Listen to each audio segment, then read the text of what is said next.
Hi అందరికీ నమస్కారం. నేను మీ రేఖ. ఈరోజు నేను చేయబోయే రెసిపీ వచ్చి బీట్రూట్ హల్వా చేస్తున్నానండి. దానికోసం నేను ఆల్రెడీ డ్రై ఫ్రూట్స్ అనేవి ఫ్రై చేసి పెట్టుకున్నాను. జీడిపప్పు, బాదం పప్పు అండ్ లైట్గా కిస్మిస్ అండ్ బీట్రూట్ ఆల్రెడీ తురిమేసి పెట్టుకున్నాను. నేను ఆల్రెడీ ప్యాన్ పెట్టి ఆయిల్ కదండి, గీ వేసుకున్నాను, నెయ్యి. ఇప్పుడు ఈ బీట్రూట్ అనేది అందులో వేసి ఫ్రై చేసుకోవాలి. కొంచెం మనం ముందు నెయ్యిలో ఫ్రై చేసుకుంటే కనుక బాగుంటుందండి మన హల్వా అనేది టేస్ట్.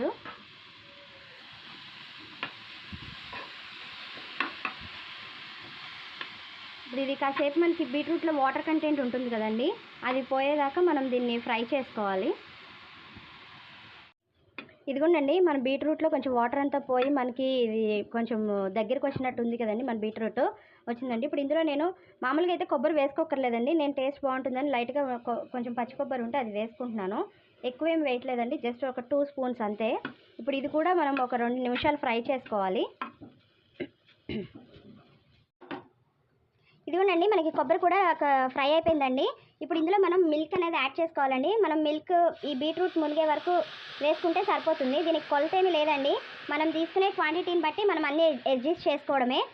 కాసేపు మనకి మిల్క్లో కనుక ఉడికితే మనకి కొంచెం టేస్ట్ అనేది బాగుంటుందండి. హల్వా అనేది మనకి కొంచెం లైట్గా కోవా టేస్ట్ అనేది వస్తుందండి. ఈ పాలలో ఈ బీట్రూట్ అంతా మనకి ఉడకాలండి, కాసేపు ఉడికి అది దగ్గర పడాలి. ఇదిగోండి ఇట్లా మనకి బీట్రూట్ మునిగేలాగా పాలు వేసుకుంటే సరిపోతుందండి. ఇదిగోండి ఇందాక మనం పాలు వేసుకున్నాం కదా, ఈ పాలలో కూడా ఇది కొంచెం దగ్గర పడిందండి. ఇప్పుడు మన టేస్ట్కి సరిపడా చూసుకుని షుగర్ యాడ్ చేసుకుంటామేనండి. ఇందులోని నేనైతే ఒక 5 స్పూన్స్ దాకా యాడ్ చేస్తున్నానండి. 5 స్పూన్స్ అన్నాను, ఇంకో 1 స్పూన్ వేసానండి. ఇప్పుడు మళ్ళీ మనం షుగర్ వేసాక మళ్ళీ ఇది కొంచెం లూజ్ అవుతుందండి బీట్రూట్ అనేది. ఇప్పుడు మళ్ళీ ఇది షుగర్లో కూడా కొంచెం మనకి ఉడికి ఇదంతా దగ్గర పడేదాకా మనం ఉడికించుకుంటే కనుక మన బీట్రూట్ హల్వా అనేది రెడీ అయిపోతుందండి. దీన్ని ఏం లేదండి, మనకి పేషెన్స్ కావాలంటే కొంచెం ఎక్కువసేపు టైం పడుతుంది దీంతో చేయడానికి. మనకి దగ్గరుండి కొంచెం మాడకుండా అన్నీ చూసుకుంటూ మనం చేసుకుంటే కనుక హల్వా అనేది టేస్ట్ చాలా బాగుంటుందండి. ఇదిగోండి మనం షుగర్ వేయగానే మళ్ళీ ఇది లూజ్ అయిపోయిందండి, వాటర్ వచ్చినట్టు. ఇప్పుడు ఇది మనం ఇందులో కూడా కాసేపు ఉడికి ఇదంతా దగ్గరికి రావాలండి, వస్తే మన హల్వా అనేది రెడీ అయిపోతుంది.